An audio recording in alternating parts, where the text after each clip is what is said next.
Good evening, my lovelies. It's Monday night. It's 11 o'clock, and that means that I, Boaty, am coming in your eyes and ears, live and direct from Windy Bottom. And yes, I am wearing my dressing gown because I've had an evening of doing very little apart from having a bath and talking to, well, I say talking to, mostly listening to a rather nice drunken lady. Um, so there we are. You'll just have to deal with it, I'm afraid. But welcome. Welcome to Monday Night Live. And it's an enormous pleasure. And I should know, I've tried it. No, hang on. Where was I? It gives me great pleasure and has done for many years. Now I come to mention it. But anyway, it's lovely to be here with you. I'm terribly excited, and if I didn't have a camera pointing at me, I would clutch my little tinkle with the excitement of it all. Now then, we will have. Oh, we've got lots of features on the go, haven't we? Let's not go any further with OPWAPs. No point in saying that to you. I know you will. But yeah, we had a feature, OPWAPs, old age pensioners worth a pottering, people over 60 that you still find desirable, and it's a horrendous feature. I'm thoroughly ashamed of it, and let's have no more of that sort of thing, thank you very much. Regular features, we've got Weird Dreams, celebrity disappointments, where you meet a celebrity and it's disappointing in some way. Celebrities out of context, where you meet a celebrity but for some reason and in some way they are out of context.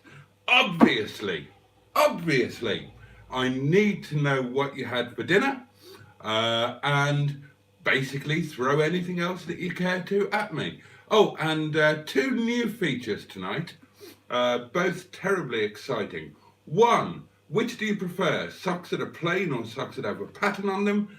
And two, tell me and everybody else about a time when something nearly, but not quite, fell on your head.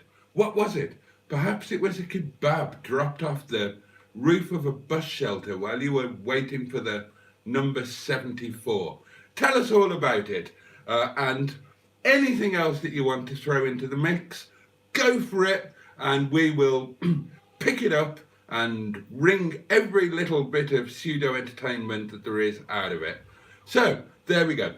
And if all else fails, I've still got this list of questions from a few weeks ago that we got through about 4 of and haven't had time for ever since. Now, let's catch up. Let us catch up with some comments and see who we have with us tonight.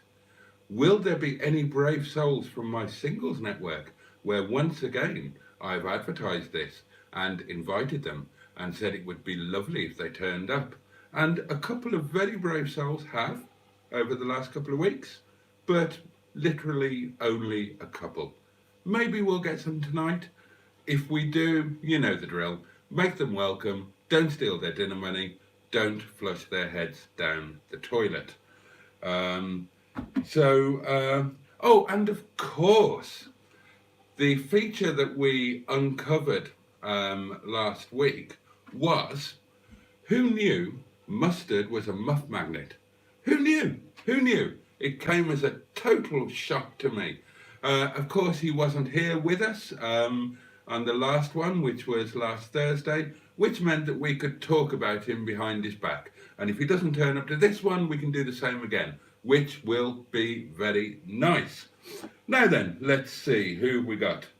Oh, first into the room tonight was Gilbert Theophilus Codwacker. Good evening to you. Oh, hello, Project MGTF is in the house. This is a rare treat for us, young Simon, who was, something about a number 2. Well, there we are. Let's not draw any conclusions from that. GUU is sadly not going to be able to watch live due to an early start for work, but he will watch tomorrow.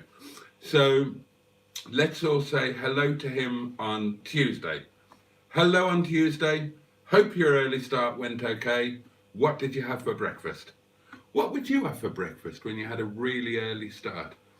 I mean, coffee is an obvious one, but I always kind of think that if you have a super early start, you deserve some kind of unusual treat that's slightly out of the ordinary. But then, of course, if you're like me, then you'll be lousy at getting up and you're probably all in a rush and you haven't got much time. So it's not as if you could take the time to prepare something amazing. What I like to do is to cook some sausages the day before, and then you can make a very quick sausage sandwich in the morning by simply popping the old sausages, which you may have already, if you are preparing in advance like me, you may have cleft them in twain in a lengthwise fashion. And then you can simply bang them between some bread and boom, a special early morning sausage sandwich treat. So there's another feature. Gosh, they just come out of nowhere, don't they? What is your early morning treat that doesn't involve any form of beastliness or fumbling and thrashing about with a significant other? Um, right. Gilbert says, folk have to feel sorry for poor Boaty. That's me. I'm Boaty, and I'm poor. As it seems Mustard has dumped him for a newer model. Well, no, that's not entirely accurate. If you are glued to the YouTube, specifically those videos pertaining to Captain Mustard, you will see that he has actually dumped me for two newer models, because not only has he been cavorting about with the beautiful James of JM on Cars, but he has also been seen appearing with the equally lovely Beards and Bangers. So yeah, Mustard has been tarting about all over the place. Well, I've been hard at work feeding people curry and desperately trying to reach a certain number of subscribers, which I was really hoping to have done by this point, and which I haven't, but I will, and that will be jolly nice. Jimmy Quinn is with us. Good evening, Jimmy. How the devil are we? Bad Books is here. Splendid. Thanks for joining us, and how are you? Salutations come from Monsieur Codwackier. Project, what do you mean late again? You demand a discount. I was about 3 seconds late. By my standards, that's early. Yeah, tell me what you paid and we'll negotiate a discount. Look, you get what you pay for. Oh, hello. Oh, I'm being privately pinged by somebody who is unable to comment on the live stream. And I can reveal that it's somebody who is powerfully attracted to Captain Mustard. Let's see. Oh, hello again. Hello, how the devil are you? Have you still not got a YouTube account? It's ever so easy to do. And then you could actually comment here. Or maybe you prefer doing it separately. It does bump the post in the group, so that's useful. Good evening, Mr. Baker. Yes, end the OPWAP. Down with this sort of thing. Careful now. I agree, it's a disgraceful feature, and whoever thought of that should be bloody well ashamed of themselves. Oh no, it's not letting me back on now. You are cursed, aren't you? You are cursed with YouTube for some reason. But have you got an account yet? If you haven't, get an account. Make sure you subscribe to me, because God knows I need them at the moment. And then you can properly join in. Oh, hello. We've got a What I Had for Dinner edition. Slow cooked beef stew, says Project MGTF. Slow cooked beef stew. Now, is a slow cooked beef stew enough of a thing in and of itself? Or does it require something with it? Now, there's a very strong chance that this slow cooked beef stew, like so many others, may have contained potato peas. And if so, what would you then have with it? Because you couldn't have potatoes, you couldn't have mash, you couldn't have chips. You shouldn't really have any form of carbohydrate.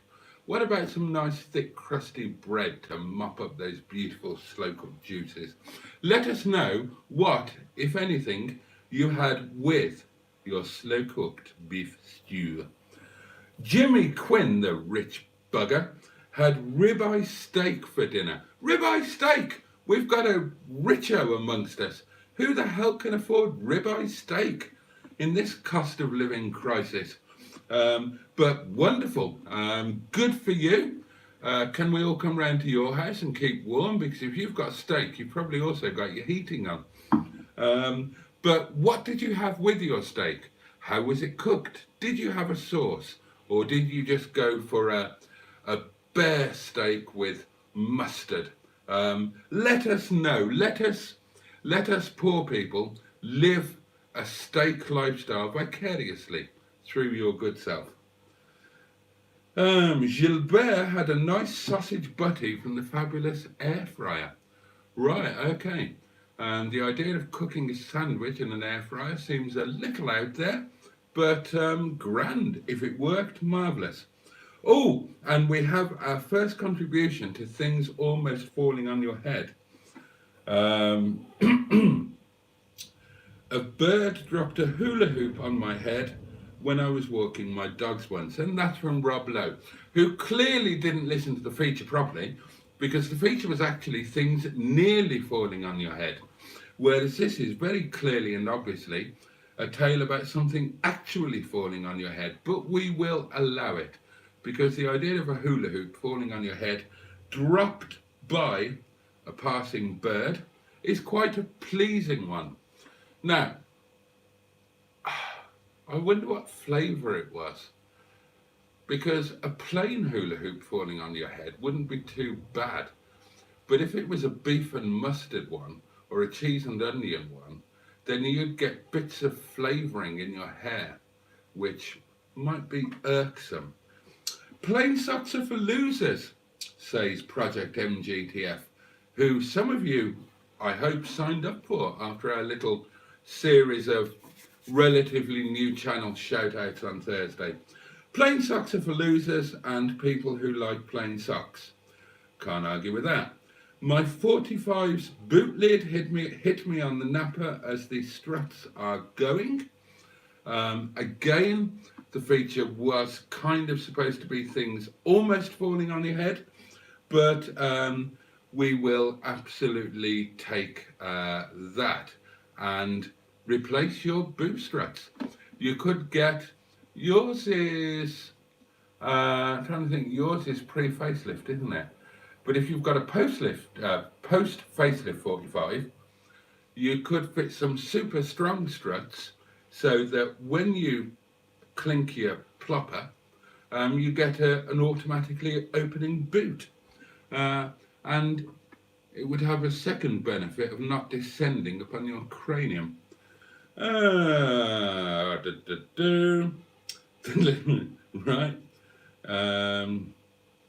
Right, somebody doesn't... What the fuck are you wearing, Boaty? Were you on the job? No, I was in the bath. I'm wearing my dressing gown because I didn't go out tonight.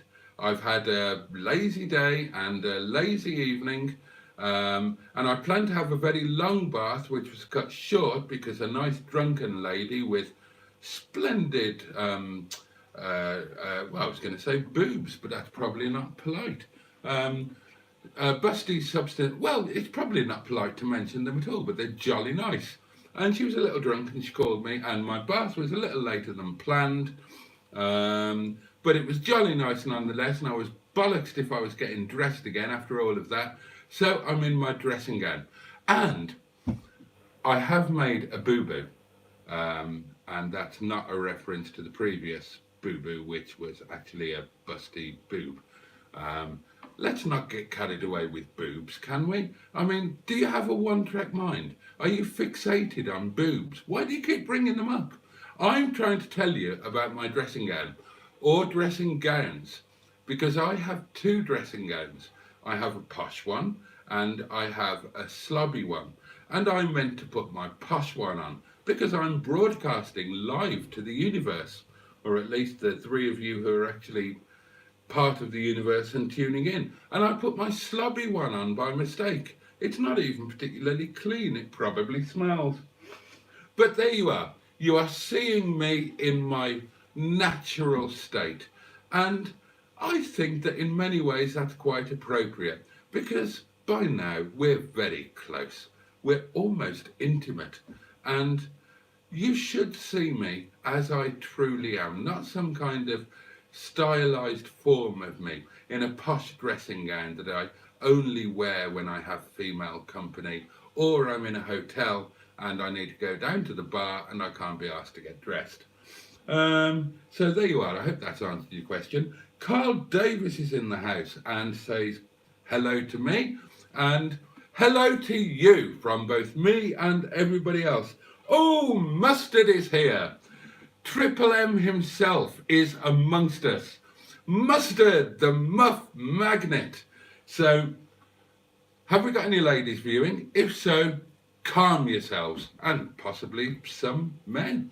But Mustard has clearly got a gap in his celebrity-ridden diary and has popped in to join us, which is rather lovely. So, good evening, Captain, and congratulations on your recent celebrity endeavours. Most enjoyable. I almost watched both of the videos.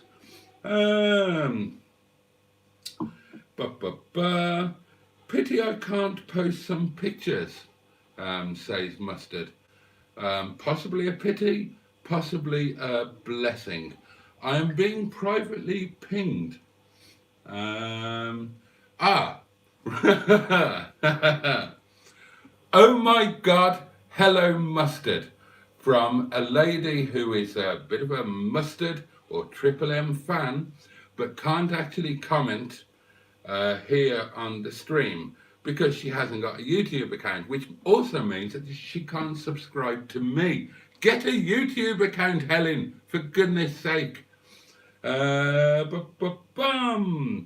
Classic Wheel, I can never say you. Mike, I'll call you Mike. Classic Wheels Wales, or Mike, is with us.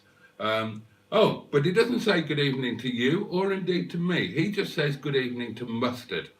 Because, although he doesn't call him Mustard, he calls him Paul to demonstrate that he's on first name terms with the man who is both a celeb magnet and a muff magnet. So that would make him not Triple M, but MTCMAMM.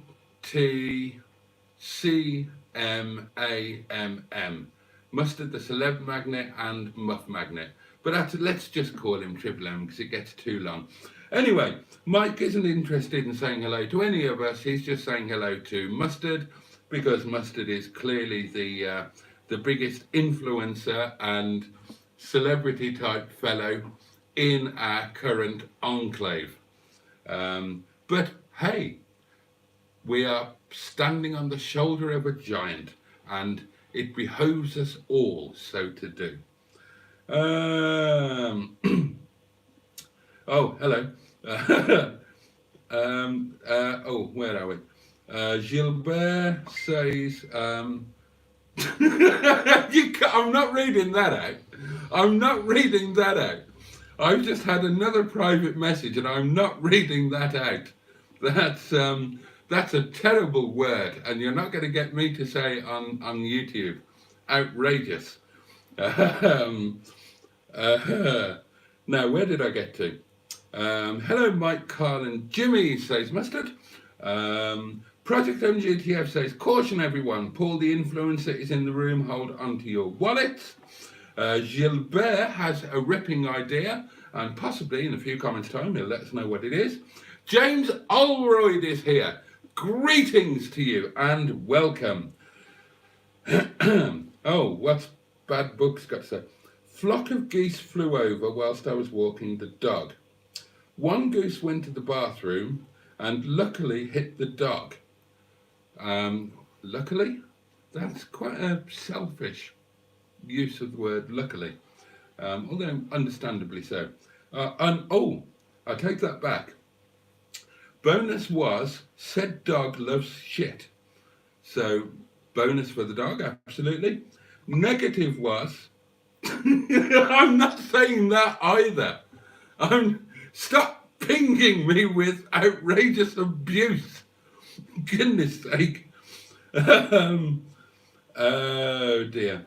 The negative was I had to hose him down. That is a negative of lots of situations, isn't it? The hosing down afterwards. March, plushing mustard and boaties. Can you imagine the joy those would bring to many? Oh, merch. Sorry, not March. Merch. Do I need glasses? Or is it just bad light? I can't see. My whole body is falling apart. Things are ceasing to work. Oh, hello. We interrupt this broadcast for a private missive from Helen, who had jacket potato with chili and cheese for tea. There's a feature. What do you like on your jacket potato? And is it ever acceptable to have a fully microwaved jacket potato? Not one that you microwave for a bit and then crisp up in the oven, but a fully microwaved one. Is that acceptable in today's society? And Willow, who is Helen's daughter and my, God, I don't know, what is she? My cousin type niece stroke. Well, she's something.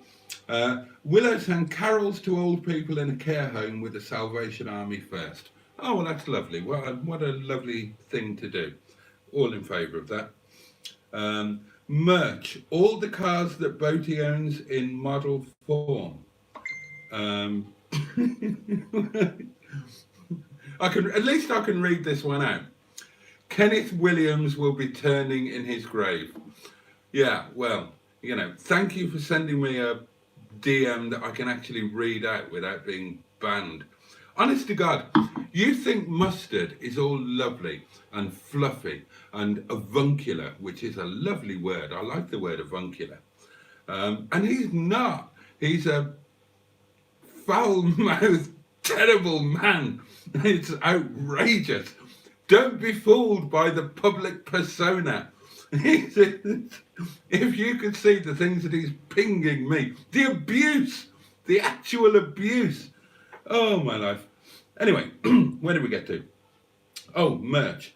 All the cars that I own in model form. We'd need to make them ironic in some way. I'm up to the idea of doing merch. And hey, it might be happening quite soon because I don't know if I've mentioned this, but 1,000 subscribers is very much on the horizon. So yeah, merch will be. I'm going to do merch. I've conceded I'm going to do merch because I'm poor. I need the money, and some people have indicated that they might like to have some shoddy merchandise, but I'm only going to do it if it's ironic. I'm not going to do lousy merch. It has to be ironic and amusing in some way. And we've already had some great ideas, some of which I'm definitely going to go with. Mr. Ben 747, that idyllic combination of a wonderful childhood memory and a rather large Boeing jet aircraft. I've forgotten where I was going there. He's saying good evening to me. That's rather nice. Me, it's all about me. How are you tonight, sir? I'm good. I'm okay. I'm poor but happy. I've had a largely unproductive but not entirely unpleasant day, a very relaxed evening, and, I always enjoy doing this, and the best part is yet to come, by which I mean, of course, excessive wine, curry, and sleep. KKC is of the opinion that stew needs potato and a large Yorkie. Now, when you say it needs potato, do you mean that it needs potato as a constituent part of the stew, or the stew should be potato less and served with a form of potato? But the large Yorkie is a nice idea. Stew and Yorkshire pudding. Yeah, I think that goes together rather well. What do you think? Project Nigel says that bread is carbohydrate, and of course he is entirely correct. What you might not know, Project Nigel, and anybody else who's considering the constituent part of their diet, or perhaps is looking to eat healthier or lose weight, bread is a carbohydrate, but it is also incredibly high in sugar and in salt. In fact, one slice of bread is pretty much your suggested daily whack of both salt and sugar. So you might want to think about the type of bread that you eat and the amount of it that you eat. Mustard obviously tends to eat bread by the loaf rather than by the slice. But I understand from his videos that he's having a go at cutting bread out. And I'm sure we all... Oh, hello. I'm not saying that. That is fucking hell. The man is sick.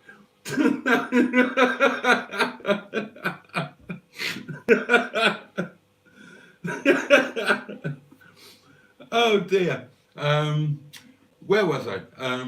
Yeah, so if he's cutting bread, let's leave that where it is. Mustard's trying to be less fat as well as less poor, apparently. I mean, God knows why. The man's already a celeb magnet and a muff magnet, as we've already discovered. Imagine what his allure would be if he were to have the chiseled physique of me, quite frankly. Because, as you know, my loves, I have the physique of a racing whippet who had mated with a Greek god. And it doesn't come easy. Now then, mustard is going, vegan next. God, a vegan mustard. I couldn't cope with that. Jimmy Quinn had king prawn and asparagus chips. So, you know, somebody else who's... Oh, that's what he had with his steak. Bloody hell. Right. So not only is he rich enough to have steak, but he can have king prawn and asparagus with it. This guy is richer than the king. Bloody hell, fire. Blimey. Well, yeah, definitely all round to his place for dinner. And he's got his bloody heating on. Well, I mean, how the other half live. He's got his heating on at 20 degrees. I mean, you know, he's clearly living in the kind of heaven that is denied to many of us. Is that a posh term for a boiled egg? Oh, Carl Davis had a chicken tikka salad box for dinner and beef stir fry for tea. Is that good? Well, hang on, now I'm confused. I mean, tea is an evening meal and dinner is an evening meal. So, have you had 2 evening meals? What about breakfast and lunch? Do you just not eat during the whole of the day and then have 2 evening meals? Well, each to their own. But chicken tikka salad box sounds jolly healthy. And a beef stir fry sounds jolly healthy. And both lovely things to eat. So, yeah, that is all good in my book. Where is your smoking jacket? It's upstairs in the... Did I rearrange it? No, it's still in the easterly wardrobe, the walk-in one. Hugh Boaty Hefner. Yeah.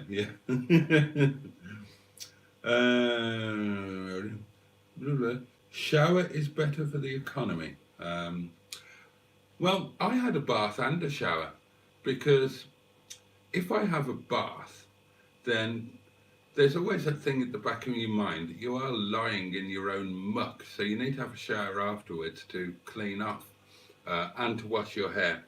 So, yeah, I mean, supremely uneconomic, but jolly nice.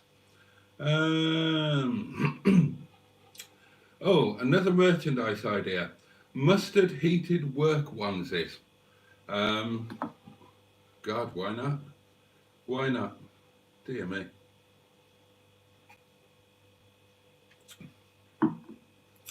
Oh, needs to be a red velvet smoking jacket. We'll set up a GoFundMe for him. Yeah, do that. Do that, and I will. I would love to have a red velvet smoking jacket. I've got Project MGTF says that you better I have one. I don't have an out and out smoking jacket. I have one that's heading towards that kind of way, but it's not a proper smoking jacket. And I would love one. So yeah, go fund me. I've been pinged. Mustard would like us to know. Hang on, I've lost that now. I don't know why he's pinging me rather than maybe he's run out of data. But Mustard would like us to know that he had a fish supper, which I understand to mean, if you're northern, fish and chips. So what happened to your carb avoidance if you had a bloody great big bag of chips? Oh, excuse me. It seems it's only blokes commenting on Mustard. Does he have crossover appeal? I imagine he probably does. There is at least one woman commenting on Mustard, but she's not doing it in the comments because she's the one who doesn't have a YouTube account. She's doing it on a post in my singles network. And the other woman who's jolly keen on Mustard is, of course, our Tracy, aka the Greenwood. And she will be busy doing her own live stream and will doubtless join us when that finishes. Oh, Mike, I apologise. You did say hello to me. Well, hello back to you. If Mustard wants to get fit, he needs to join the Legro Man's mountain bike club. Well, he has got a mountain bike.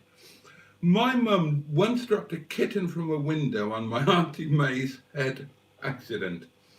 The kitten was fine, but my aunt needed a new hairdo. Well, that's just an episode of Last of the Summer Wine, isn't it? Another merch idea, a mustard calendar for the ladies. Yeah, why not? Why not? Oh, Project MGTF has got a question for me. And if you have any questions for me, and I'm an open book, I don't care how personal or whatever they are, do ask them. I'm happy to answer anything. Excuse me, I need wine and a cough. Not in that order, I'll do them in reverse order. One down.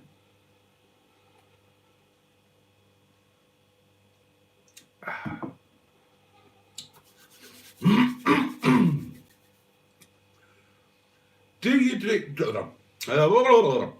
Do you drink beer, Boaty? Says Project MGTF, or just wine and Vimto?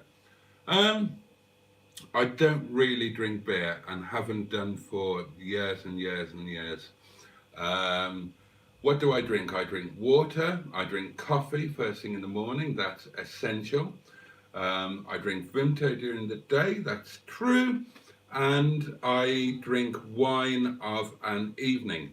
Now, my lifelong love affair was with vodka.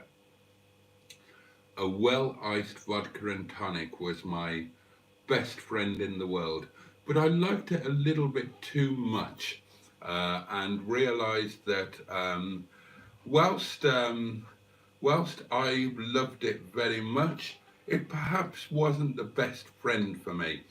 So about 4 years ago, I knocked that on the head and just stuck to a glass or three of wine, which is much better because you can't really, well, I suppose you could, but I personally can't drink enough wine to get so drunk that I get myself in any sort of trouble.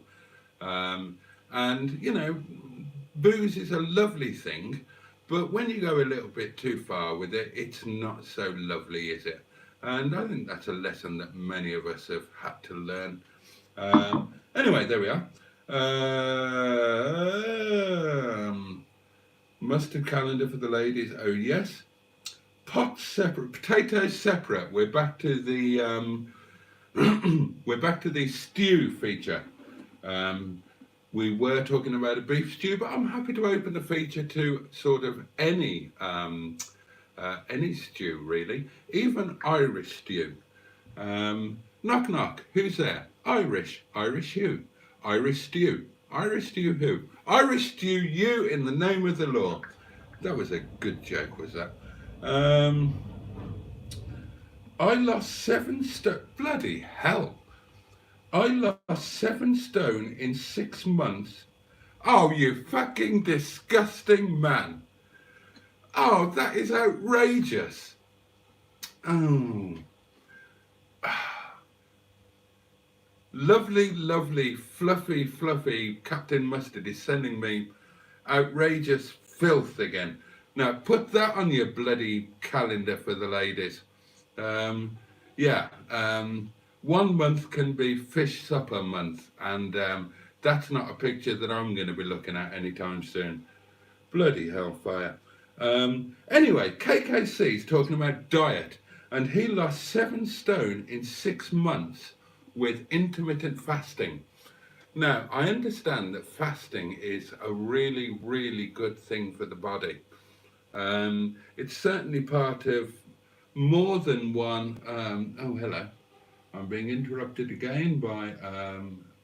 Oh, hang on. Oh, okay. Oh, gosh. Why can't you hear a pterodactyl go to the loo? Because it has a silent P. I hope you enjoyed that joke, which came courtesy of my cousin Helen, who hasn't got a YouTube account and couldn't put it directly in the feed. Where were we? Oh yeah, KKC lost. Oh yeah, the intermittent fasting thing. I know that many religions include it as part of their doings. I understand it's very healthy. And what's his name used to do it. I think he fasted 1 day in 7. Francis Chichester, the round the world yacht guy, who was a hell of a chap, really, one hell of a chap. And it's something that I've always thought that I should do, except that I like my food too much and I would miss it too much, and I just don't want to, so I'm not going to, and you can't make me. But 7 stone weight loss in 6 months is quite some going. So congratulations to you, KKC. I lost about 6 stone in about the same period, but I didn't change my dietary habits in any way, shape or form. I just became a lot more physically active, and a little bit of it has crept back on since I've become less physically active, but I've never gone back to where I was. I was a right old munter at one point. Dear me. All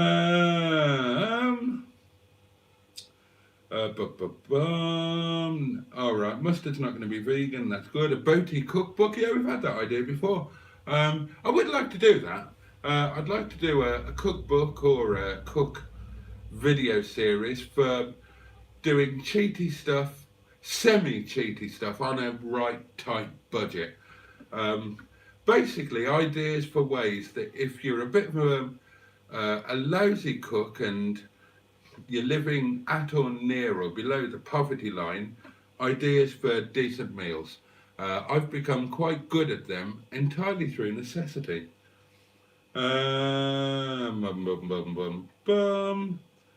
Knock knock jokes, not a new feature. I'm having a vodka and diet lemonade now. It's Monday. I'm Oliver Reed. Yeah.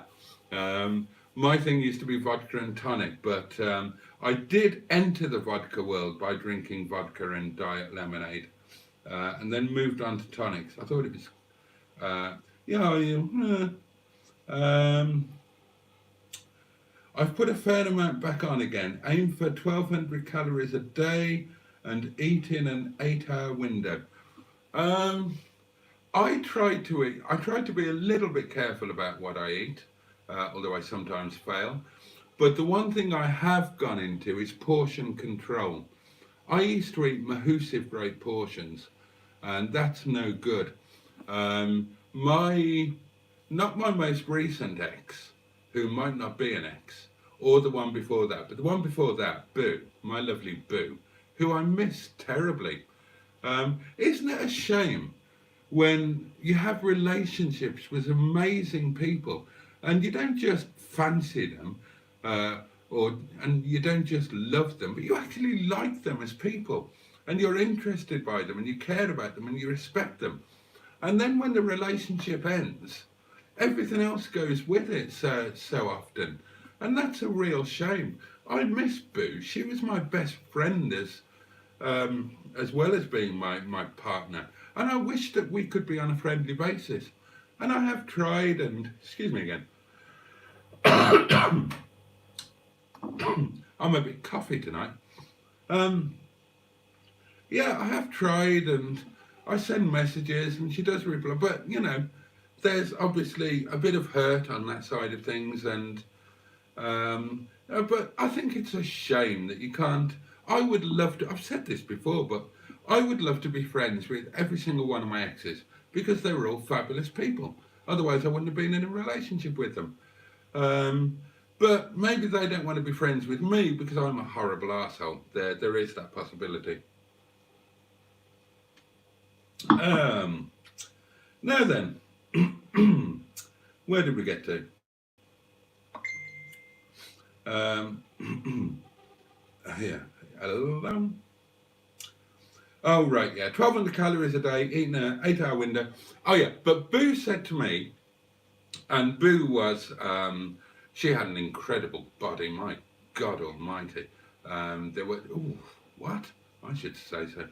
Um, no, no. And she said you shouldn't eat more than you can hold in one of your hands. And I've kind of gone with that. Fortunately, I have big hands. Um, you're confusing fasting with faster, quite possibly. Little Belgian beers in a box of 6, better than you can get elsewhere. Bit of a non sequitur, but but somebody agrees with it. John Marizzi agrees on the little Belgian beer assortment. So that's nice. Um, and Gilbert saw those today. 3 of them are 10% apparently. We seem to be talking about Lidl's Belgian beer, a new feature on this series of live streams. And I can't join in because I know sod all about Belgian beer, except, excuse me, that when I used to do the Booze and Fagron to Belgium every 3 weeks, I wonder if they, oh, excuse me. You used to buy these cases of little stubby beers called Saint-Omer, and they worked out as about 2.5p per bottle. And you bought them for like parties and barbecues and stuff for people that you don't really like very much. Um, I remember those, and I used to love doing that. I used to love having, especially ad hoc or impromptu gatherings. Um, I used to have a flat. Well, I had 2 flats. I had the company flat, the business flat, which was actually over the showrooms. But then I had another flat that was sort of in a semi-rural location that I used to keep as a second flat away from the business premises for leisure purposes. Um, and that had a thunderous great lawn. And I used to love entertaining on there. I used to have hundreds of people on that lawn. I say have them, I don't mean in biblical nature. I mean, I used to have lots of chums around, and we used to cook food, not a barbecue, because I don't believe in barbecues. I have one, I don't use it. I used to cook food in the kitchen because I had a kitchen and hand it out the window, and that worked perfectly well. But I did have a series of picnic tables, and the best thing about that lawn, the bit I used to love, um, when I was when I was singing, and especially when I was doing all of the corporate stuff, and a team of us would be going out in a van or two somewhere, God knows, could be London, could be the South Coast, could be anywhere. And we'd get back from these things at like 5 o'clock in the morning, 4 o'clock in the morning, and we would sit outside if it was summer and watch the sun come up while getting evilly drunk, and I would make curry. And we'd sit outside and eat curry and get drunk and watch the sun come up. And it was such a rock and roll type thing to do, and I used to absolutely love that. And then you'd go to bed at like 6 or 7 o'clock, possibly with a member of the crew or somebody who just rocked it. I did that as well. We used to, especially if it was a more local gig, we used to get kind of groupies who would turn up, and sometimes we used to take them home, and that was jolly good fun. But anyway, so you'd go to bed at like 7 o'clock in the morning, and then get up at 2 o'clock or something and eat something and get ready to do it all over again if it was a Friday night, because then you'd have a show on the Saturday and then a show on the Sunday. And oh God, those were fabulous days. I loved that lifestyle. I really, really did. And it was all cash in those days. Everything tended to, well, a lot of it tended to be cash. There was just this never-ending flow of cash coming in. God, happy bloody days. Anyway, where did we get to? Oh, have you had the Yorkshire pudding beer in Aldi? Well, this is a private conversation. Oh,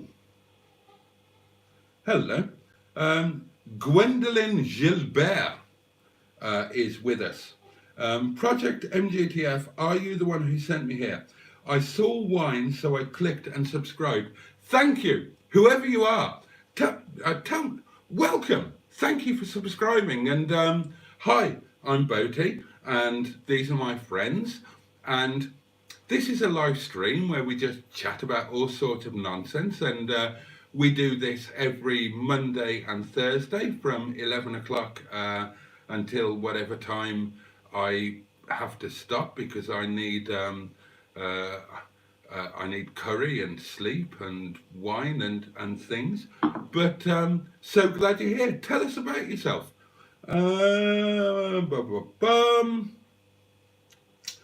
Weight loss. Cut out bread, chips, potatoes. Weight loss. Cut out bread, chips and potatoes equals seeing your knob and feet when you look down.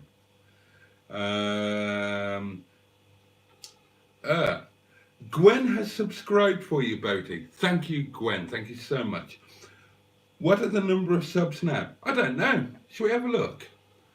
What is my number of subs? Bear with. Bear with. I'll tell you.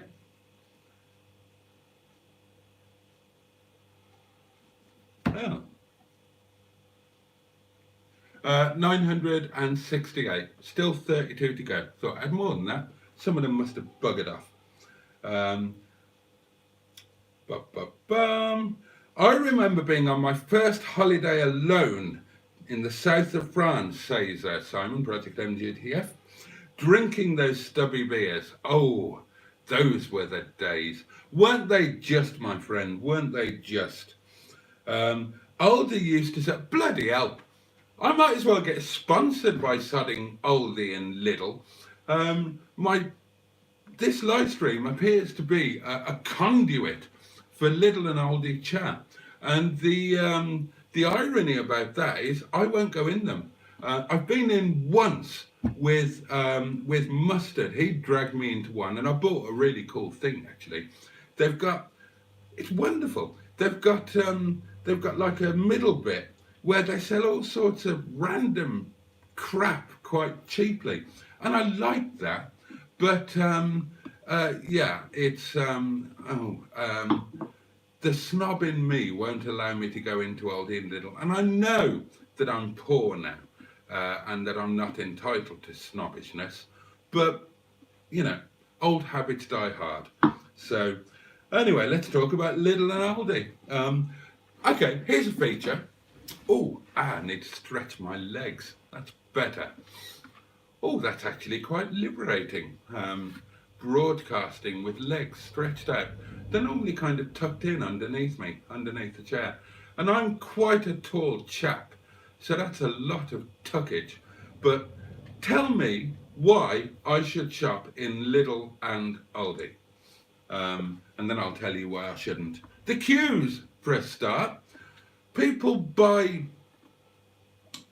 God, huge trolleys full, and there are big queues. And I like a supermarket where you can just rock up and you don't have to wait.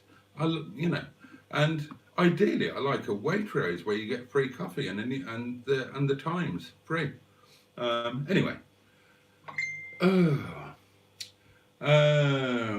Oh, I'm being pinged by Mustard. Well, next Monday, mate, we've got the lovely Simon's Company. So we need to sort out what we're gonna do. If you want to come to me next Monday, that would be awesome, and we can do a three-way thing. Ooh, Mrs. During the day, and then you hang on, and we'll do a live stream. But yeah, sorry, that was replying to a private massage. I'm your private dancer.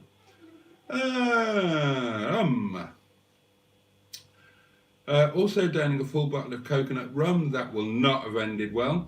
Barbecues are outside grills these days, not a lump of charcoal inside. Yeah, absolutely. They do tend to be gas.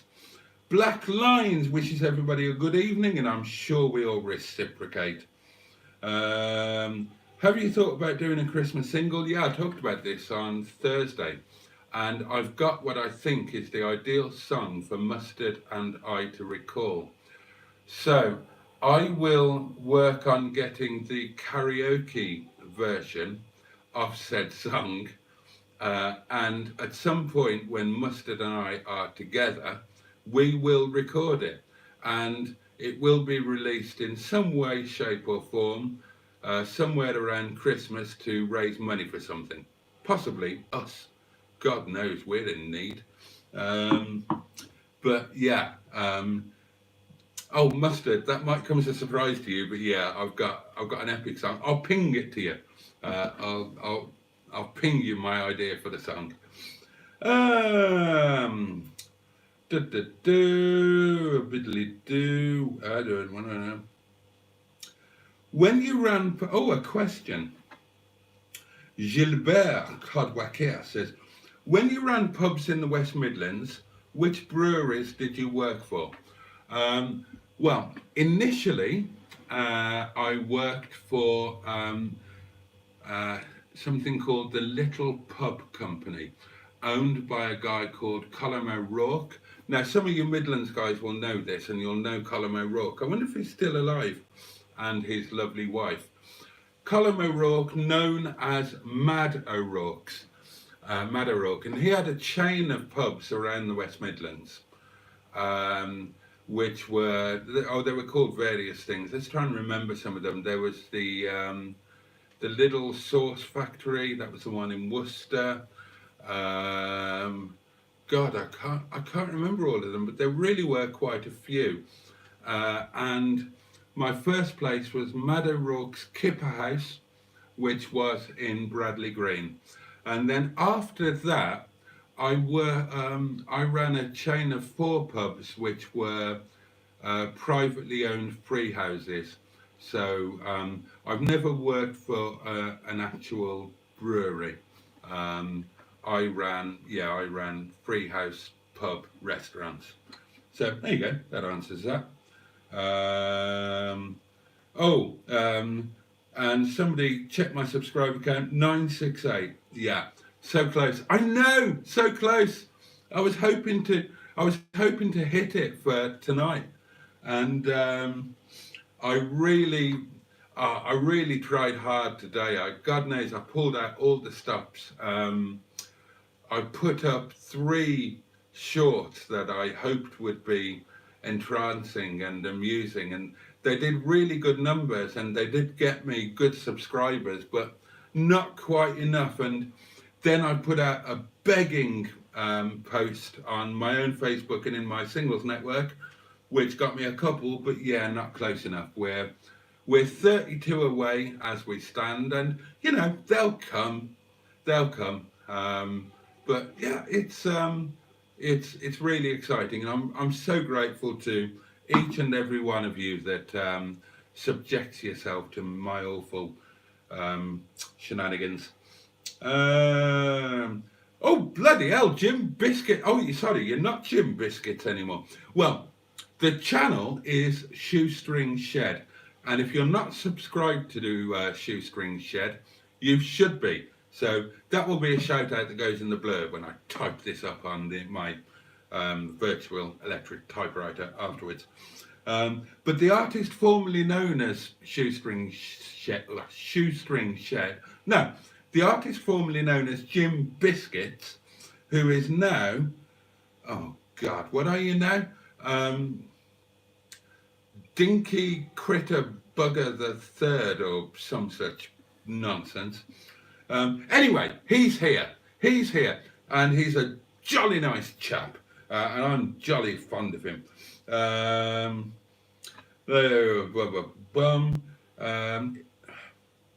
Let's see. Purser's oh no, he's talking to Simon and telling him to try Purser's rum watered down for the original marine experience. Right, okay.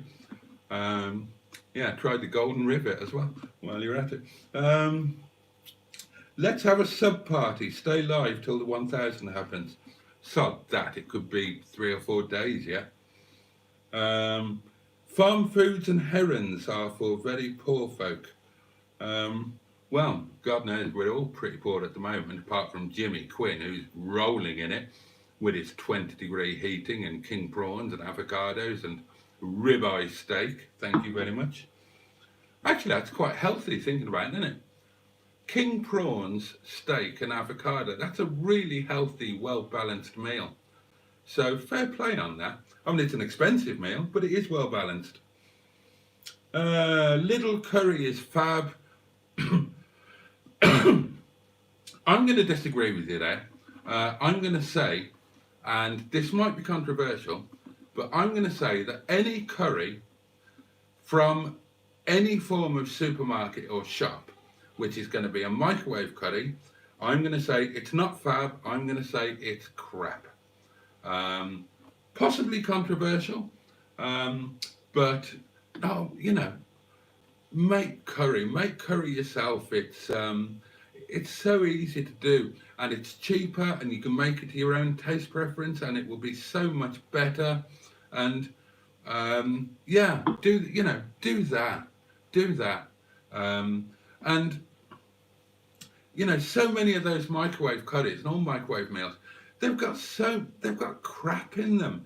They've got flavourings and all sorts of E numbers and stabilizers and all. You don't want to be putting that inside you. Get it cooked fresh, get it cooked nice. It's dead easy. I'll do you a dead simple curry recipe. I'll do a boaty in the kitchen, and I'll do a dead easy curry recipe for you that any idiot could do. Ooh. I tried 4 different shops today for custard creams. Sold out everywhere. Panic stations. My God, we are in trouble when people are panic buying custard creams. Oh,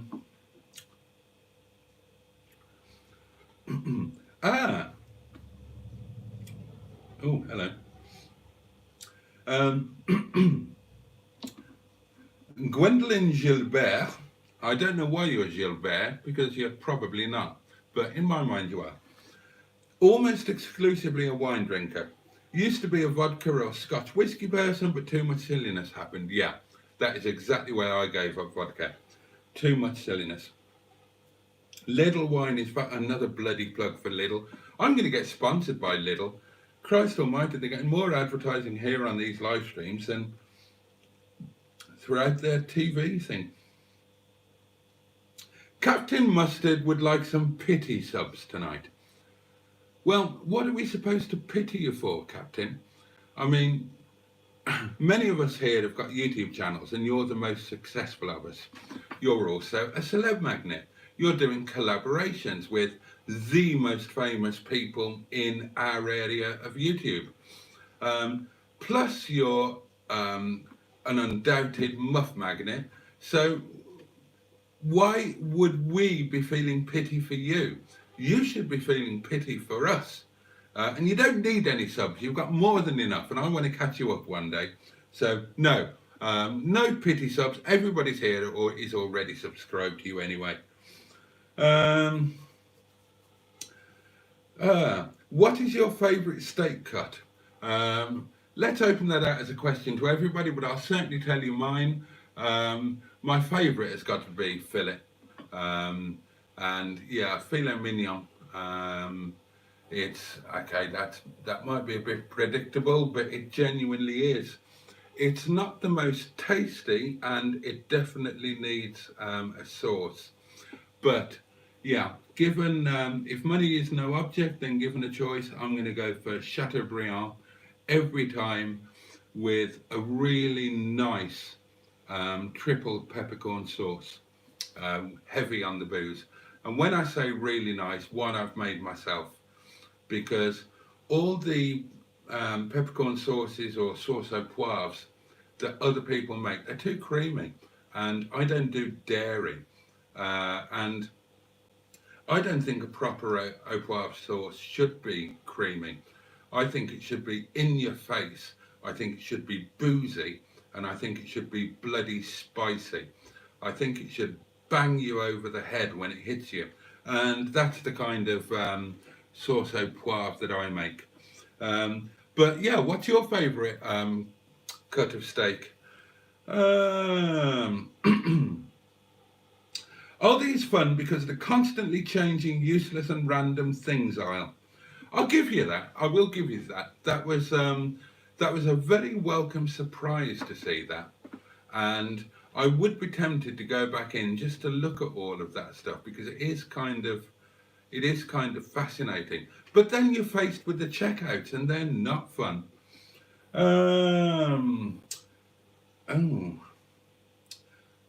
I like the KATG singles. They always go top 20. What's KATG? KATG. Kool and the Gang? Kool and the Gang. That's all I can think of. You should get everyone to sing a line of the Christmas song. Oh, that's another really good idea. Actually, that's a brilliant idea. It wouldn't work for this song, or would it? It could work for this song. It could work for the song that I was thinking of. And yeah, via video chat or video messenger, we get everybody to sing a line, all of us, all of the regulars in our little enclave of a community. And yeah, we edit it together into a thing. I like that idea. I like that idea very much. Who would be up for it? Who would be up for singing a line of a song that we would put out at Christmas time? And you'd have to sing it, and you'd have to film yourself singing it, audio and visual, and you'd have to send it to me or Mustard. If you'd be up for that, let us know. Yeah, that would be really good fun. I'd love to do that. Aldi and Lidl are for snobs too. No, they're not. Mad O'Rourke, Little Lump Hammer. I'll let you into a secret. Yeah. In the little pub company, we had a bitter that was called Lump Hammer Bitter. And if you believe the blurb, then it was made from this incredible, um, unique mixture of fermentation of this, that, and the other. Do you want to know the truth? And I'll tell you the truth. In all of Mad O'Rourke's pubs, we kept all of the trads. We kept them in the wood in the cellar. They were all traditional ales in wooden barrels, which means that they were tapped and vented, and that meant that you could add stuff into the barrel. Do you want to know why Lump Hammer tasted so unique? Because we used to pour all of the slops from all of the other pumps into the Lump Hammer. You name it, it went in there.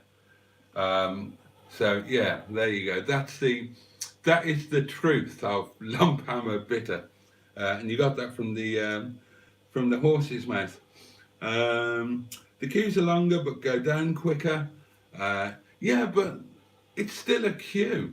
If you go to a nice supermarket, you can just rock up to one of the self-service things, or they will open a checkout for you if there's somebody waiting in front of you. And it's not just the queue. I mean, you're going to be standing in the queue next to somebody in a tracksuit with a trolley piled high of frozen pig. I mean, no offence, that's just my experience. One in Colligate Chop House. Yeah, there was a little chop house. I mean, it's a long time ago. I should remember these because God knows I drove the bus for the tours for a while when the proper bus driver was drunk or arrested or something. I can't remember them all. Anyway, there you are. And there was a cool game that you could do that involved doing a pub crawl around all of them. They were good fun. I mean, they were complete madness. I've told you about the Lump Hammer Bitter. And they used to have sawdust on the floor because Colm had this mad idea that back in when he was a kid in Ireland, people would go to the pub because the pub had carpet on the floor, whereas at home you had bare floorboards and sawdust.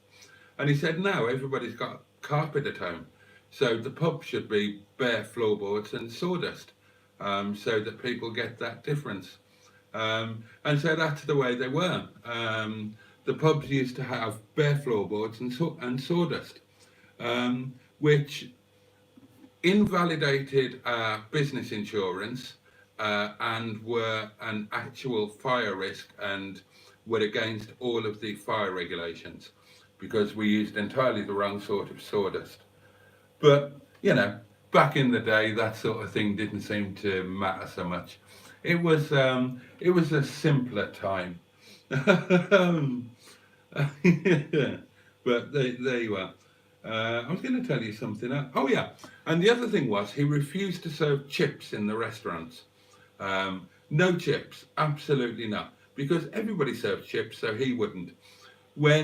When the world went one way, Colm would go the other. He was a nice guy, and his wife was lovely as well. I liked them both very much.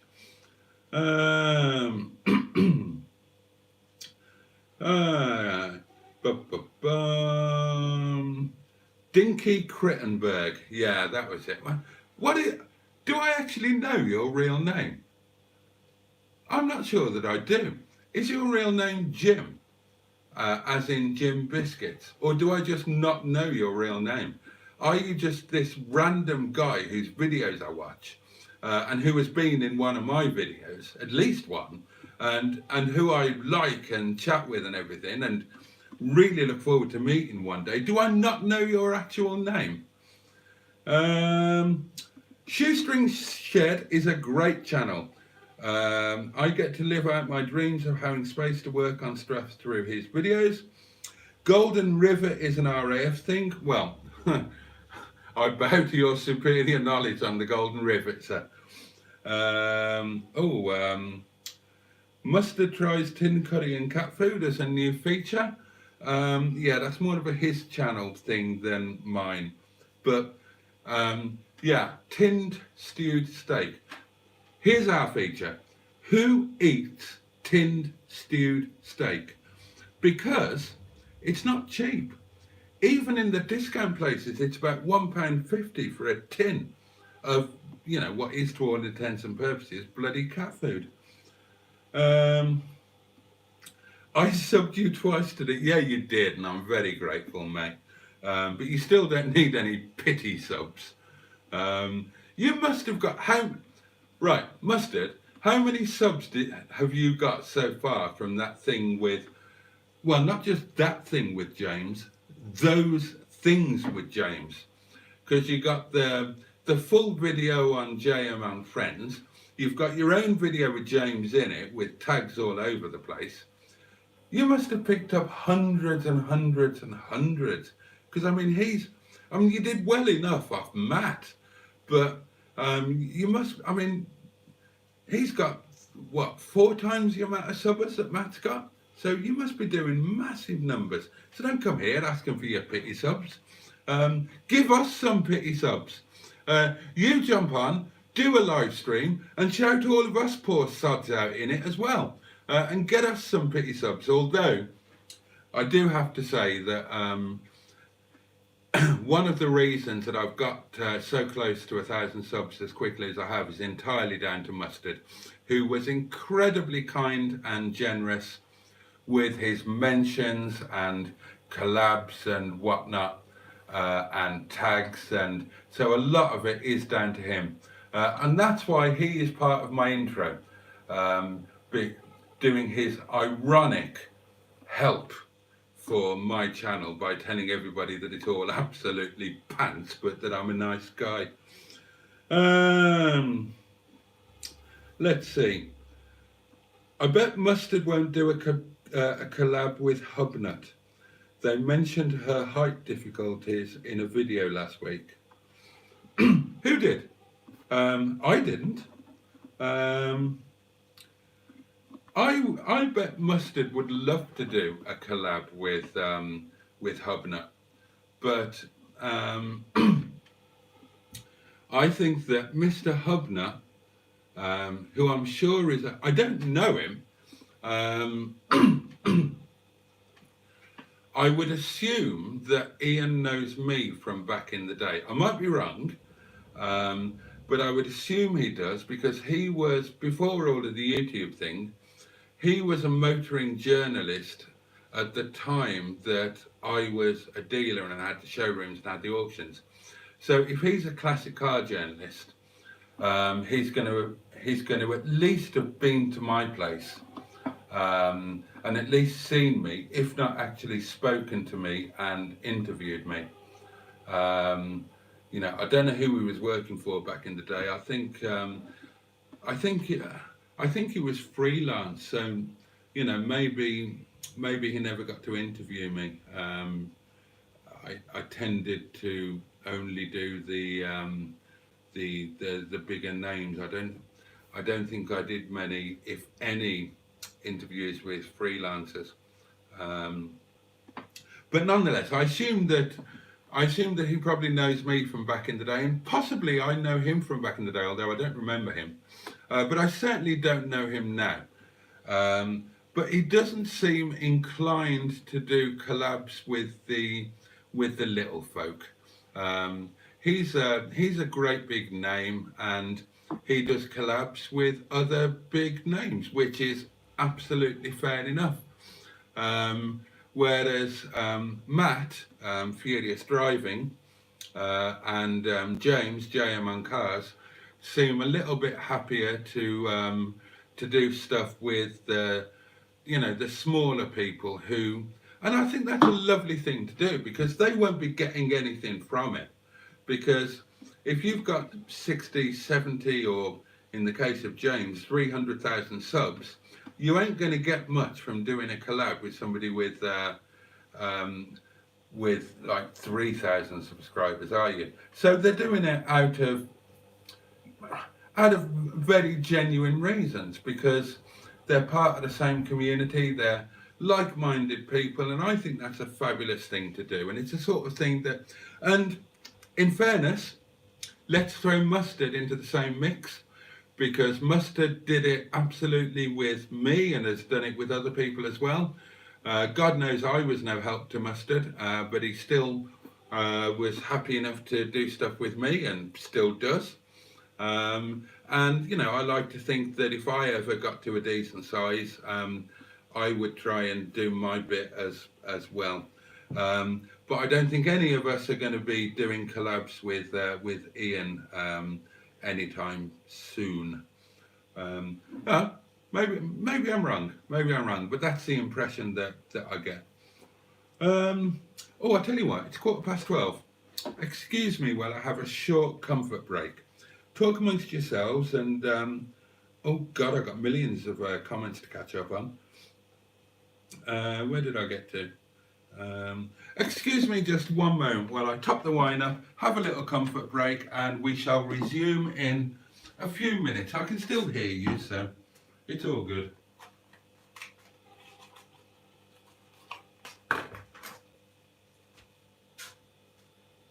Door open.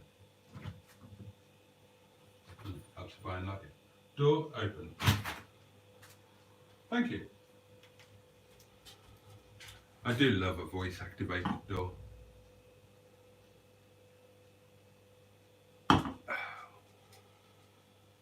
Oh, that's gone warm.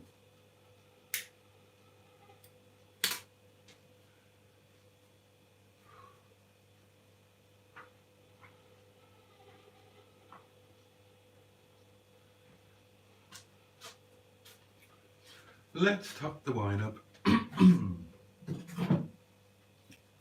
Oh, hello. You see, this is what happens when I rattle away to you. That wine was in the it was in the wine fridge. Well, it wasn't in the wine fridge. Well, it kind of was, but the wine fridge is here. Just hang on, just there, and the wine fridge also incorporates the curry freezer. And I put the wine out of the wine fridge into the curry freezer to really thoroughly chill it, because it needs to be chilled. And I've left it in there a little bit too long, and it's, well, let me show you. And it is now lumpy. I have lumpy wine. That's okay, it'll melt. And if you were wondering why my fridge is just for curry and wine, it's not. I've got the other general fridge, which is here. I hope that clears it up for you. I'd hate there to be any sort of fridge confusion. And I have pledged to be entirely open and honest with you people. And that includes full and frank disclosure regarding my fridge and freezer arrangements. So, just so we fully understand, here we have a full-size fridge freezer with a 50-50 split, fridge to the top, freezer to the bottom. And there are various things in there. And then here, where you can't see, but underneath my counter, is a mini fridge freezer. And that is split about, oh, let's have a look at it. Oh, I would say that's split about 70-30. It's 70%, excuse me, 70% fridge. Oh, excuse me. And that's where I keep the wine, the white wine, obviously. The red wine is on the booze stand in the front parlour, which is through there. You'll see it all when you come round, and I hope you all do come round. You all, here is an open invitation to all of you. Do please come round, and I will make you a meal, and I will not be wearing a dressing gown. Or if I am, it'll be the posh dressing gown that I'm meant to wear, not this slobby one. And yeah, so, and above the wine fridge is the curry freezer, and that's where I, because obviously when you make curry, you tend to make you're going to make more than one portion, aren't you? So you can just portion the rest out, pop it into individual Tupperware containers. It's just batch cooking really, isn't it? You can do it with lots of things, chili, spag bol, anything you like. And especially if you live alone, it makes sense to do that. And then you've always got some nice food that's home cooked, homemade, freshly prepared, frozen. And you know, when you're short of time, when you get back from work at midnight or back from, you know, wherever you've been, the casino or I don't know, the red light district, yeah, whatever you get up to of an evening, it's your business. And it's not for me to pry or judge. I would certainly not judge. But the point is, if you'd allow me to finish, that when you get back, you've got a nice, easy meal that's ready to go. All you've got to do is to boil some rice or pasta or whatever you're having with it. And if it's rice, you can freeze that as well. I often batch cook rice as well, and I portion freeze that. So that, because I don't know about you, but when I get home from work at God knows, you know, midnight or half past midnight or 1 o'clock, I don't want to be arsing about bloody boiling rice, do I? Whereas just taking something out of the curry freezer and pop it in the microwave, nice and easy. Free and easy, nice and easy. All the nice girls love a sailor. All the nice girls love a town. Because there's something about a sailor. Well, you know how sailors are. Right, let's get back to it. Where did I get to? Boozy and spicy sounds good. I think that's a reference to my sauce au poivre, and you would love my sauce au poivre. It really is rather good. It's too bloody lumpy to pour. Look at that. What a wine calamity. See, that's you keeping me busy. Never mind. Look, I'll put it near the candle. That'll soon thaw it out. Boaty really likes his steaks, very passionate about them. I'm very passionate about steak. And I just can't bloody afford it. But yeah, okay, another feature, what are your best tips for cooking steak? I will give you some very good tips for cooking steak. Tip number 1. Never, ever, ever cook a steak if it's still chilled. Always let it rest before cooking in an ambient environment and make sure that it's fully acclimatized, fully ambient before you even think about cooking it. Because if you cook it when it's chilled, the fibers, when you put it directly onto the heat, the fibers will immediately contract, and that will make the steak tough. You'll lose all of the tenderness. So there's your first tip. Make sure that it's fully at room temperature before you cook it. Tip number 2, when you actually cook it, you will know whether you like your steak,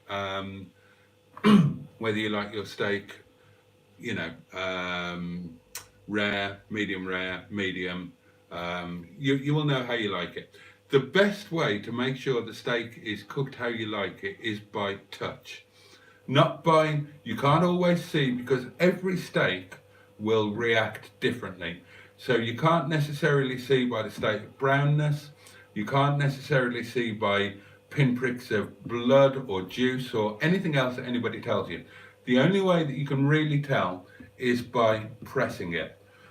And of course you need to know what you're looking out for when you press, and I will show you. Excuse me. I'm very coffee tonight. I've been all over the weekend. I've been feeling a little bit subpar, a little bit on the verge fluey, a little bit coffee, a little bit sneezy, a little bit lightheaded, a little bit bunged uppy. And it hasn't broken into anything, but it's just on the edge, you know. So yeah, and apologies for being a little bit on the coffee side. But right, cooking your steak. Take one hand like that, And hopefully you can see. So relax your hand, so your fingers and your thumb are relaxed, and then just that bit there by your thumb, making sure your hand is fully relaxed, press it with your finger. Now, if your steak feels like that when you press your steak, it's rare. Now put your thumb to that finger, your first finger. Can you see? Like that.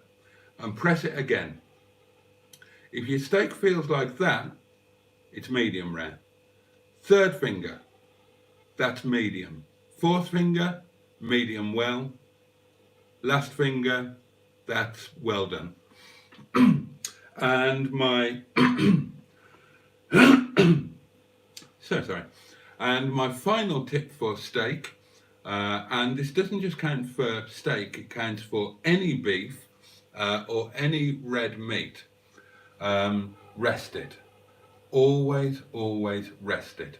So, in other words, after cooking, leave it to rest somewhere off the heat, but still warm, room temperature or above.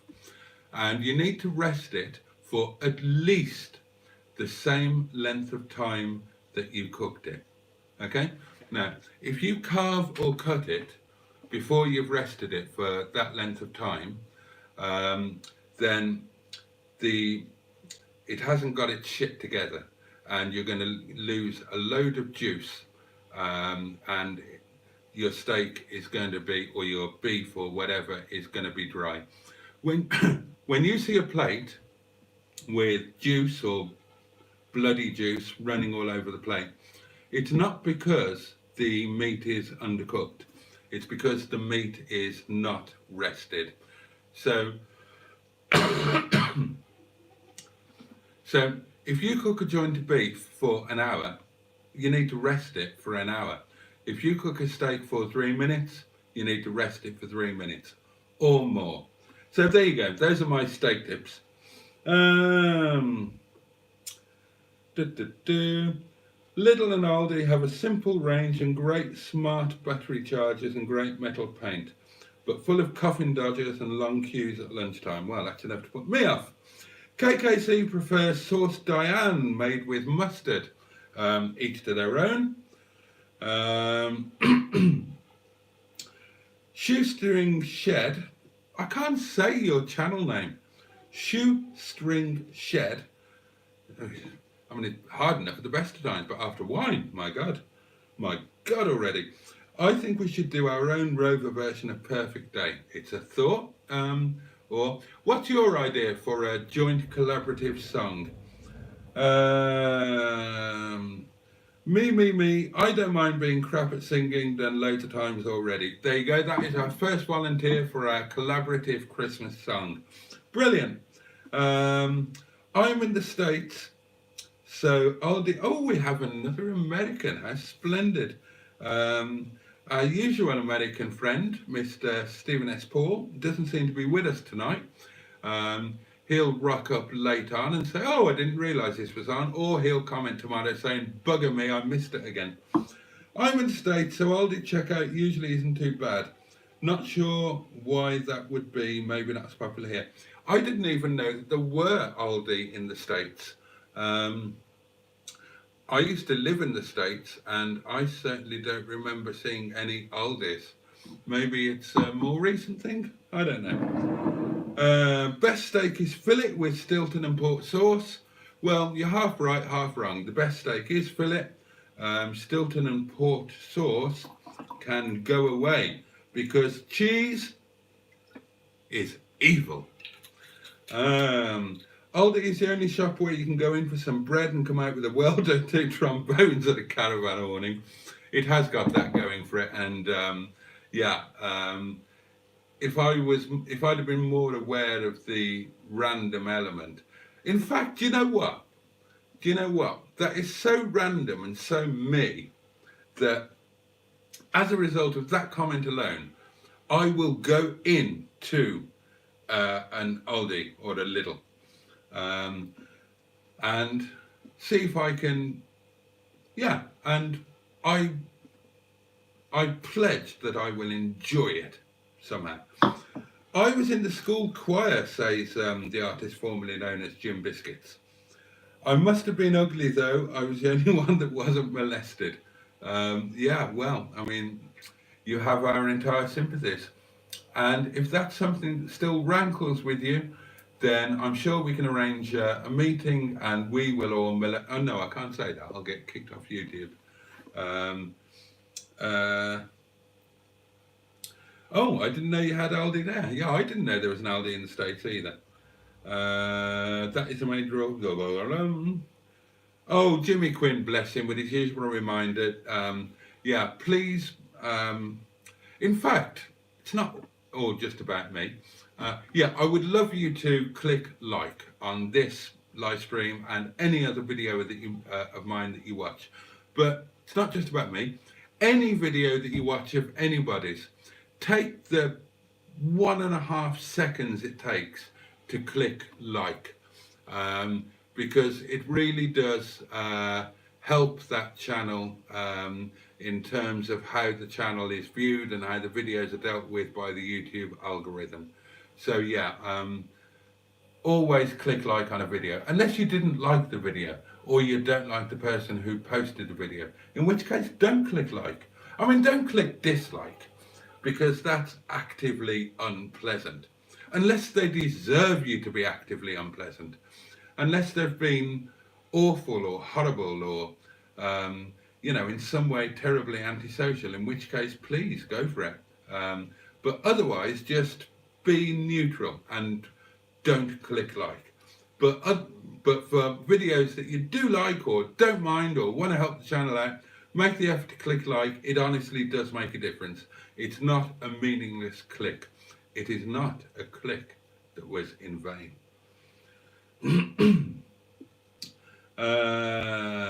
Does Boaty do car polishing? Mustard is a dab hand. Yeah, I do. It's kind of a recent thing, but and yeah, largely inspired by Mustard. I have started doing some detailing work myself on my cars. Not to the same extent as Mustard, and usually looking for shortcuts, but I'm a massive fan of Autoglim ceramic, rapid ceramic wax, or whatever it's called. That's brilliant. Oh, I'm being pinged in other places. Can't cope with that now. Adding slops back is nothing new. This is a lump hammer reference by KKC. Ansell's used to have an auto siphon back from the drip trays into the mould. Yeah, adding the slops back is nothing new, but you would add the slops of a particular beer back into that particular beer. The difference with lump hammer is we shoved everything in there, even Guinness. Did O'Rourke have the pub in Tipton selling Desperate Dan pies? Yeah. The pub in Tipton might have actually been, was it actually called the Little Pie Factory? But we all served the Desperate Dan cow pies. And yeah, they were big pies with a massive pastry lid in a pie dish. And they had these pastry horns. And my usual staff meal, because obviously I used to eat in the pub, we used to serve quite an edible chili con carne. And I would actually have a Desperate Dan cow pie, but made with chili con carne. Or I would have the jumbo sausages with the jacket potatoes and coleslaw. But yeah, so all of Mad O'Rourke's pubs, assuming they were food pubs, sold the Desperate Dan pies. Many Samuel Smith's pubs still have stone floors. Yes, it's Jim. I will add tonight. I do actually know your name. Thanks, Jim. Project Nigel can't sing. Well, that's no excuse. We won't let that stop you. You can sing. I've often heard you sing. We have harmonised on many an occasion. Um, Two oldies in less than 2 miles either direction, and that's in America. Whereabouts in America are you and your two oldies that are less than 2 miles in each direction? Um, we need an update conclusion to the great wiper debate. Remind me on Monday. Yeah, that's kind of fallen by the wayside, hasn't it? After picking up a head of steam, I've still got I've got a really cool person who's agreed to do the great wiper debate, and they've offered to put me up overnight and everything, and I really really want to do it because it's a famous person. It's an Olympian. Um, it's a famous British sportsman who was both my hero and kind of my contemporary, except that we're slightly different ages. He would have been my contemporary. He was certainly my hero when I was a teenager coming through the ranks. Um, so sorry. Um, but when I was racing as a juvenile and a junior, he was racing as a very young senior. And by the time that we would have both been seniors, I would have been a young senior, and he would have been, by that time, by that time he was a continental pro in a big team. Um, uh, I'd I'd had to retire through injury, so we were never really contemporaries. Um, but it does mean, and I tease him about this, is I'm one of the very few racing cyclists who can say that they were never beaten by him. He never once beat me. And that would be because I never once raced him. Um, but yeah, he's agreed to do it. And as well as being, a very famous, he also drives a Rover 75. In fact, he's got two. Um, oh, hang on. Or has he got he had a 75 Tourer that eventually became unfit for purpose, but that he kept as spares. And he's now got either another 75 Tourer or possibly a ZTT. But he's properly one of us. And he's an amazing guy. I'd love to do a live stream with him. He kind of dropped out, and he lives in a couple of static caravans um, on his own land in South Wales. And it's not through need necessarily, because he owns at least one or possibly more houses that he could live in but chooses not to. And he just leads this fabulous life, and he can do things. Is incredibly admirable. He wanted like an extension on one of the statics, so he just bought a load of stuff off Facebook Marketplace and built it himself. He does everything himself. He lives an entirely self-sufficient life there in South Wales. He brings a few bob in. Oh, my candle's gone out. He brings a few bob in from breeding dogs, and he's a highly reputable dog breeder who very clearly loves his dogs, and they lead an amazing life with him. And he fixes all of his own cars. Indeed, earlier this year, he bought a ramp to put in one of the barns on his land so he can better repair his cars. Anyway, he's supposed to be the next great wiper debate, and is supposed to be for ages, but I just haven't had the time and or the money to get down to South Wales, and I really must do it because it'll be. I've never met the guy, not in later life anyway. We were at the same races when we were racing, but I've never met him to properly talk to. We became like Facebook chums, doing the online bit.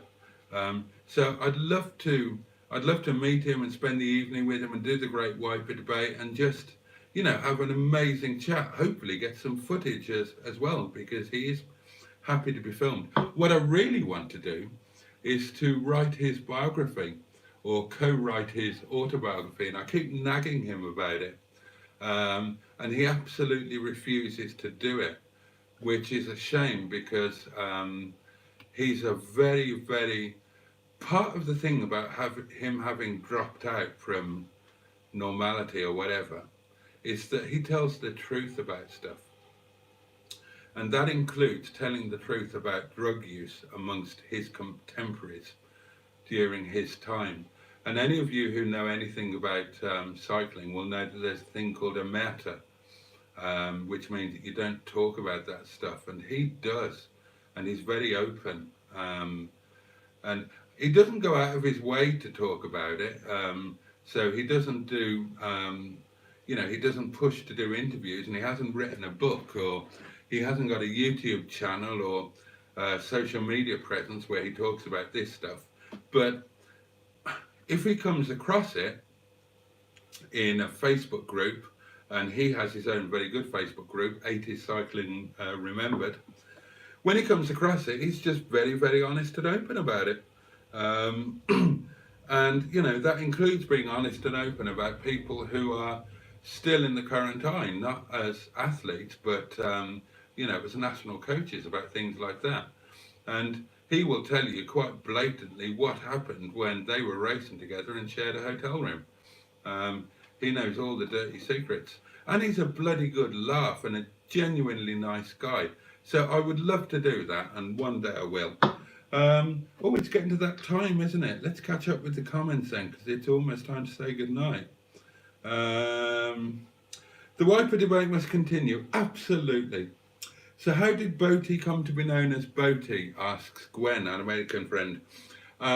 If you go onto my channel, you've subbed now, haven't you? If you look at Thursday's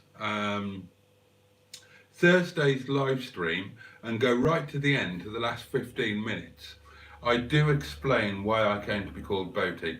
It's to do with when I first went to the States on a blind date with a beautiful blonde lady, and went on a blind lunch date, flew out to Chicago for a blind lunch date, ended up staying there, and it's to do with her favourite song.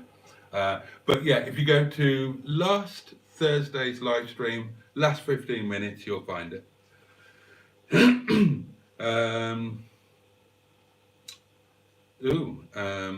James bought Mustard a pizza as well. It's the second meal James has bought Mustard. He bought him a posh meal before on their previous collaboration.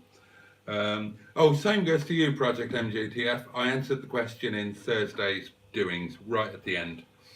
Ian was a freelance journo at the time. Yeah.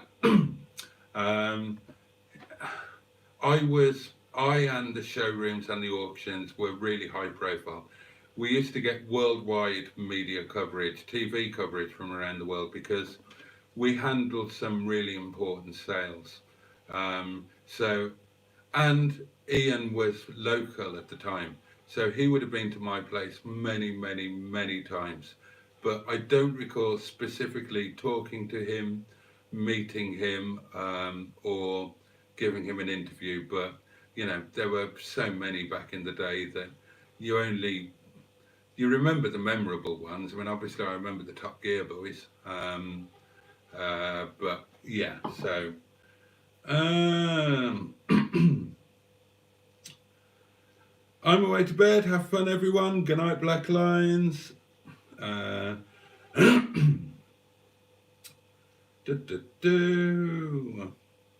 Merch, Harry Paddington, good shout. Yeah, we should do some Harry Paddington merch. James and Matt are genuinely lovely blokes. Well, yeah, totally agree. I mean, I haven't had the pleasure of meeting either of them because I'm not important enough. But yeah, I mean, they come across as lovely people, and you are a lovely person, and you recognise other lovely people, and you are a trustworthy source. So they are, they're just clearly lovely, aren't they? I hope I get to meet them too one day. Met Matt at POL, nice chap. I missed the furious driving meet at the Motorist. Oh, hello, I'm going to sneeze. I can sit there and chat while he chuffs, blah, blah, blah, blah, blah. Those candles are for heat, yeah? Um, Actually, they're for atmosphere. Because I haven't been anywhere or done anything and spent any money today, I went mad and turned the heating on. And I'm actually lovely and warm tonight. I'll turn it down or off before I go to bed. All right, a lot of tips for steaks coming in. Let someone else cook it. Get the wife to do it.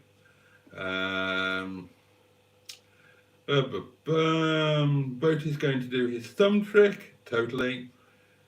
Already too much hard work for a steak. Stick a frozen pizza in the oven and have done. Really? Really? I mostly just live on baby carrots, hummus, and good multivitamin. Well, there is a good stir fry kit at a nearby store that I eat sometimes. If you rest a joint for an hour, surely the meat is cold. Yeah, but it's rested. And the idea is that it will be warmed through by the gravy or sauce. But I would rather have cold succulent meat than hot dry meat. Oh, hello. Chris is in the house. Good evening, Chris. Which Chris? Best way to cook a steak: reverse sear from a room temp steak on a charcoal grill. Kamado grills are the best to do this. Spot on with resting. Don't skimp on this. I rest a Kamado cooked brisket for 4 hours after an 8-hour cook. Right, I'm guessing that that's my school friend Chris Mills, who now resides in Australia, because he's talking about cooking a steak on the barbie there, mate. Anyway, how are you, dude? Are you skiving off work watching this again? I was told that Lou Reed wrote perfectly about cocaine. He probably did. Oldie is recent-ish in America. That explains why there weren't any when I was living there. Can you give a shout out to future subscribers? No, Rob Lowe, you're a very naughty man, and no, I'm not shouting those names out. As you know Jasper Carrot, and you are a brummie, I do know Jasper Carrot, and I'm kind of a brummie. I'm going to cover Funky Moped. Right. I'll tell you about Funky Moped. Funky Moped was a hit song for Jasper Carrot. And it was a rip-off of a song called Little Big Bike. But the reason he had a hit was not Funky Moped. The reason that that record became a hit was the B-side, which was a dirty version of Magic Roundabout. And that is why the record sold. Nobody bought it for the A-side because it was pants. Everybody bought it for the B-side. But it did earn him an appearance on Top of the Pops, where he took the piss out of himself wearing a white suit and dark glasses. And at the time, he was still half folk singer, half comedian. He used to do a kind of Billy Connolly thing where he would do a combination of folk song and, blather, chat, jokes. But because his name appeared in the charts, he would get booked. His agent would get approached purely on the basis that his name was in the charts. People didn't know who he was. The people booking him didn't know who he was. And they assumed that he was some sort of pop act. They didn't even know that he was a solo performer. They thought Jasper Carrot was the name of the band. And he used to get booked for the most outlandish places that were totally unsuitable for a folk singer stroke comedian. The most memorable of which was a youth gathering in Scunthorpe Baths. They covered the baths over, and they had all of these youth in who had been promised, a thrusty pop band that had appeared on Top of the Pops, as seen on Top of the Pops. And instead they got this Brummy guy with a guitar singing Having a Gila and his bastardy shout and all of that crap, and doing some jokes in between. And at that gig and many others, he got paid off. And if you don't know what getting paid off means, it means that when you've done half of your act, they give you all of your money and tell you to piss off because they can't bear the thought of you doing another half of that. Where we are. Are car washing videos as big a thing as unboxing vids? Probably, yeah. Thank you, Boaty in 99. I remember the stories of those pies. Never had one though. Oh, that's the that's Pie Factory and the Mad O'Rourke's Desperate Dan cow pies. Oh, Gwen lives outside St. Louis. It's a mid-sized city, best known for a metal art and low-quality beer. I like the Anheuser-Busch Clydesdales though. I will check that video, thanks. Oh, Trace is here. The Greenwood is here, just in time to say goodnight to everybody. I think I'm too late. You must be off to bed in a mo. Yeah, they're off to bed. It's 10 to 1. I'm off to drink more wine and eat curry. Thank you, everyone, and especially Boaty for Thursday's shout out and my new subs and viewers. It's much appreciated. You're more than welcome. Hopefully you got a few. Produced by Jeff Lynne. Bev Bevan sang on it. Perhaps Dougal is a virgin. Yeah, that was off the B-side, wasn't it? Bev Bevan and Cara are best mates, by the way, and lived almost next door to each other. I thought it was perhaps Florence was a virgin, and then it went, and then Zebedee said, "Now drop some for sure." Boing. But I haven't heard that for years.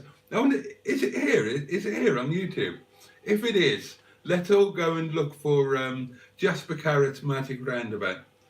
Skiving from work. I am between meetings. Yeah, you're skiving from work. Thought as much. Good morning. Famous 70s rock act. Jethro Tull, Judas Priest, Jasper Carrot. Yeah. Oh, you were almost at the 1K, I see. Yeah, almost. I was hoping it was going to be by tonight. Let's set a little... wouldn't it be cool if I could hit 1K during Thursday's live stream so that we could kind of celebrate it together?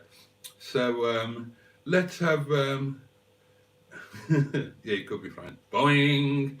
So let's have that as a bit of a goal, shall we?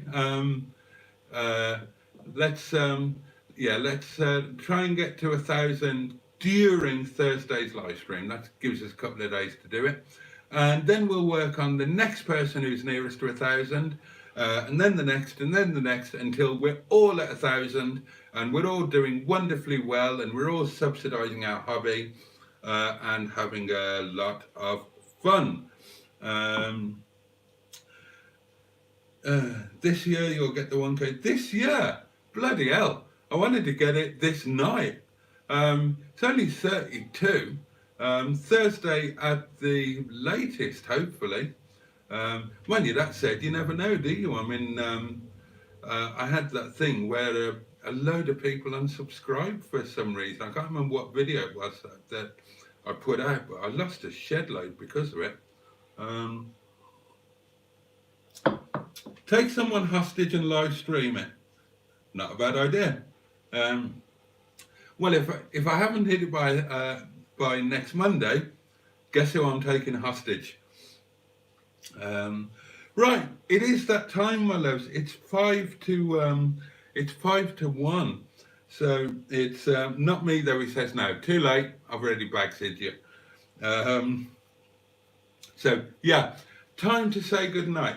Thank you all so much for tuning in. Thank you for joining in. Thank you for your company. Thank you for your support with the with the other videos and whatnot. And thank you for supporting the other channels that we mention here. All right, I'd better do it for mustard. Look, if anybody watches this at any time and you are not subscribed to a channel called Project Nigel, do yourself and me a favour, search for it, subscribe. You won't regret. You won't regret. You won't. Hello? Tricky chap's words. You won't regret it much. Okay, right, that's it. Good night, everybody. That's it for tonight. I wish you all a very safe and peaceful night. I hope you go to bed warm. I hope you go to bed well fed. And if spared, I can't wait to catch you all next time. There'll be some videos coming out, I expect, of something or other. Although I haven't done a proper filming day today. I had no motivation today, and it just kind of didn't happen. But something will be along, and if nothing else, then you know that there will be another live stream at 11 o'clock on Thursday night, where hopefully we will be celebrating or about to celebrate something very special. That's it. Good night, my lovelies. Thank you so much. Catch you next time. And sorry I'm wearing the wrong dressing gown. Right, time to turn you off. Bye-bye, bye-bye. Let me find the right button. This one here, isn't it? Shall I wave to you while I'm doing this? Now is the time to say goodbye. Now is the time to heal the sigh. Now is the time to end. I can't do the high bit. Goodbye, goodbye. I'm leaving you goodbye, goodbye. Da da da da da da da da da da da da. Goodbye.